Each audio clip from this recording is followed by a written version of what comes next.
मैं पिछले बातों में चर्चा कर चुका हूँ कि कर्म ही जीवन का आधार है और कर्म फल के स्वरूप जो कुछ भी हमें प्राप्त होता है वही हमारे जीवन का सार है। और वही सार तत्व या तो हमें कुछ वस्तु के रूप में प्राप्त होता है या फिर ज्ञान स्वरूप। कभी कभी कुछ कर्म हम वस्तु की प्राप्ति के हेतु करते हैं तो वो भी हमें प्राप्त हो जाती है, और अगर ज्ञान प्राप्ति का निमित्त होता है तो ज्ञान भी हमें मिलता है। वस्तुतः कर्म किसी भी प्रकार का हो, अंत में हमें अवश्य कुछ ज्ञान दे जाता है, तो ज्ञान प्राप्ति का आधार भी कर्म बन जाता है। कर्म हमारे विचारों से उत्पन्न होते हैं, क्योंकि हमारे विचार में कुछ बातें आती हैं, कुछ ऐसे टारगेट आते हैं जिनको हम प्राप्त करना चाहते हैं कर्मों के माध्यम से। तो विचार ही प्रेरक होते हैं कर्म के पीछे, और विचार मन में उठते हैं तो विचारों का आधार मन बन जाता है। और बहुत कुछ हमारे मन पर निर्भर करता है कि हम किस प्रकार के विचारों को अपने मन में उठने देते हैं, या हमारा मन किन विचारों से प्रभावित होता है। इन्हीं बातों पर हमारा कर्म भी आधारित होता है। तो यहाँ हम कहना चाहते हैं कि मन की भी बड़ी अहम भूमिका है, क्योंकि मन से विचार है और विचार से कर्म है। तो हमारा मन यानी कि माइंड, ये बड़ी अहम भूमिका में होता है।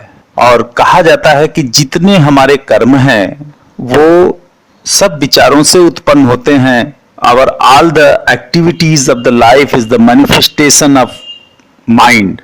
तो जो मन के भीतर विचार उठते हैं, विचारों से हमारा कार्य होता है और कार्यों के आधार पर हमारा कुछ लक्ष्य प्राप्ति करते हैं।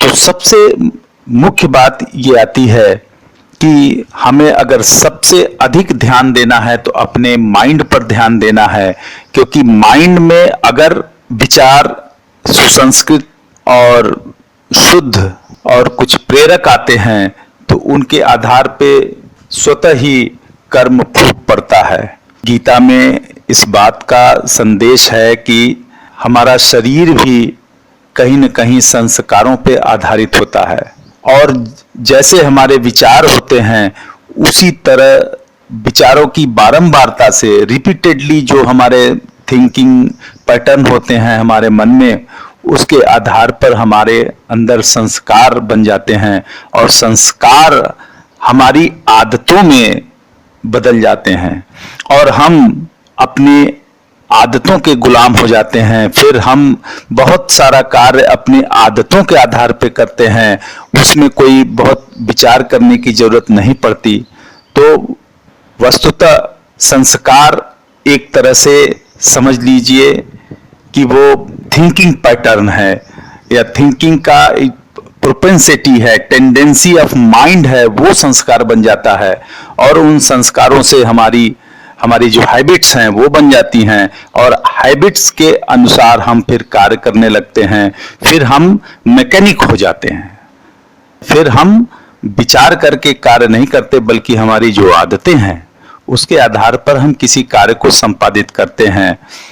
अगर मान लीजिए हमारे मन पर तामसिक विचार हैं, जैसा मैं पहले कह चुका हूं कि सारे कर्म इन्हीं राजसिक, तामसिक और सात्विक, इन तीनों गुणों से बने हैं।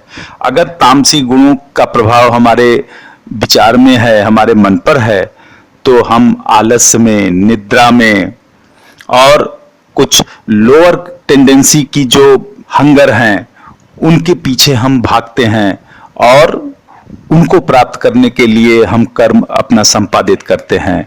ठीक उसी तरह अगर सत्व का प्रभाव हमारे मन पर है तो फिर हम ज्ञान के पीछे और हर चीज के पीछे, जो कुछ भी संसार में हो रहा है, जो भी एक्टिविटी हम देखते हैं, उसके पीछे मूल तत्व को जानने की प्रेरणा हमारे अंदर जागती है, और उसके लिए हम प्रयासरत हो जाते हैं, हमारा कर्म भी उधर की ओर जाता है।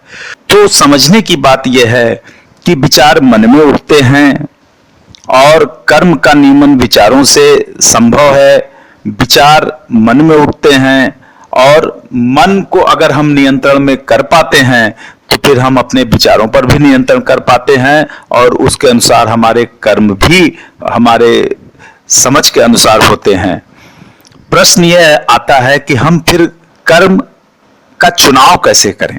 इस विषय में अगर हम गीता से अगर कुछ मार्गदर्शन लेते हैं तो उसमें एक श्लोक गीता के 3 अध्याय में आया है, नियतम कुरु कर्म त्वम कर्म ज्यायो ही अकर्मण शरीर यात्रा अपि च तेन प्रसिद्धयेत अकर्मणि। तात्पर्य इसका यह है कि पहले हमको एक निर्धारित कर्म का निश्चय करना पड़ेगा और चूंकि कर्म कई प्रकार के होते हैं, हमारे मन में विचार कई तरह के होते हैं, विचारों से कई तरह के कर्मों में हमारी प्रवृत्ति होती है, उसमें चुनाव करना काफी कठिन हो जाता है कि हम किस काम को करें। तो सबसे पहले गीता ये कहती है कि अपने कर्म को नियत करो, कोई नियत करके कोई कर्म करो और कर्म हमेशा ही अच्छा माना जाता है। जैसे कहा गया कि कर्म ज्यायो ही अकर्मण, अगर कर्म करना और न करना इन दोनों में चुनाव व्यक्ति को करना पड़े तो कर्म न करने से कर्म करना सदैव बेहतर है। क्योंकि जब भी हम कुछ भी करते हैं, मैंने पहले भी कहा कि उससे हमें अगर कुछ न मिला तो कम से कम कर्म के समापन पर हमको ज्ञान प्राप्ति होती है कि इससे हमने क्या पाया और क्या खोया। जैसा मैंने पहले भी कहा कि हम गुणों, जो 3 गुण हैं प्रकृति के, उसके अधीन होकर कर्म करते हैं, हमारी परवशता है, हम परवश होकर के प्रकृति के कर्म करते हैं और हमसे कर्म कराए जाते हैं। तो बात यहाँ ये उठती है कि अगर हम कर्म नहीं करते तो संभवतः हमारा अगले श्लोक में बताया गया, शरीर यात्रा अपि च तेन प्रसिद्धयेत अकर्मणि, हम अपने शरीर यात्रा के दौरान जो कर्म है, यानी कि आप कह लीजिए कि अगर हम अपना जीवन निर्वाह करना चाहते हैं, खाना पीना रहना सोना और हमारी दैनिक क्रियाएं, ये भी कर्म से ही होती हैं। दैनिक क्रियाओं, दैनिक कर्म भी हमारा पूरा नहीं होगा अगर हम कर्म न करें।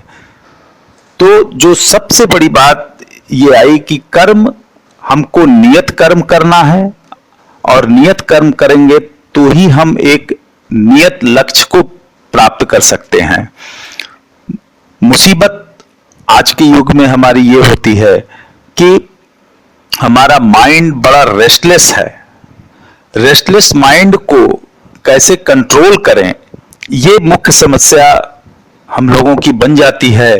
क्योंकि पहले भी मैं कह चुका हूं कि जब भी किसी पात्र में अगर कुछ रखा जाना है तो पात्र का पवित्र होना, साफ होना, दूषित न होना और नकारात्मक प्रभावों से दूर रखना पड़ता है। माइंड की भी ऐसी ही पात्र है कि अगर इसके अंदर हम विचार शुद्ध रखते हैं, पवित्र रखते हैं और कुछ नियत लक्ष्य निर्धारित करके कुछ विचार तय करते हैं तो हमें अपने माइंड का लाभ ये मिलता है कि फिर ये कर्मों के संपादन में कोई भटकाव नहीं होने पाता। यद्यपि गीता में माइंड को कंट्रोल करने का भी साधन बताया गया है, मुख्य रूप से वो कहते हैं कि अभ्यास और वैराग्य के माध्यम से हम अपने माइंड को कंट्रोल कर सकते हैं। अभ्यास यानी कि प्रैक्टिस और वैराग्य यानी डिस्पैशन, ये 2 चीज अगर हम लगातार अनवरत अपने माइंड के साथ अप्लाई करते हैं तो फिर हमारा मन नियंत्रण में होता है और हम अपने कर्म को भी अपने वश में रख के कर सकते हैं। उसके लिए आवश्यक ये बताया गया कि सबसे पहले बहुत ही स्ट्रांग विल होनी चाहिए टू कंट्रोल द माइंड। पहले व्यक्ति के अंदर ये इच्छा जगे कि हमें अपने मन को नियंत्रित रखना है, पहली चीज। दूसरी चीज, व्यक्ति को अपने मन के स्वभाव के विषय में जानना चाहिए कि हमारा, जैसे कि मैंने कहा सत, रज और तम, इन तीन के प्रभाव में मन होता है, हमारी उसी तरह की बुद्धि और विचार और कर्म भी उसी अनुसार होते हैं। तो हमें उसका नेचर को आइडेंटिफाई करना पड़ेगा कि हमारा माइंड नेचर के किन गुणों से ज्यादा प्रभावित है, और उसके हिसाब से हमें अपने कर्म का चुनाव करना पड़ेगा। तीसरी बात कि हमें कुछ निश्चित सर्टेन टेक्निक सीखनी पड़ेगी, और वो टेक्निक के माध्यम से हम लगातार जब प्रैक्टिस में रहते हैं तब हम अपने माइंड को कंट्रोल कर पाते हैं।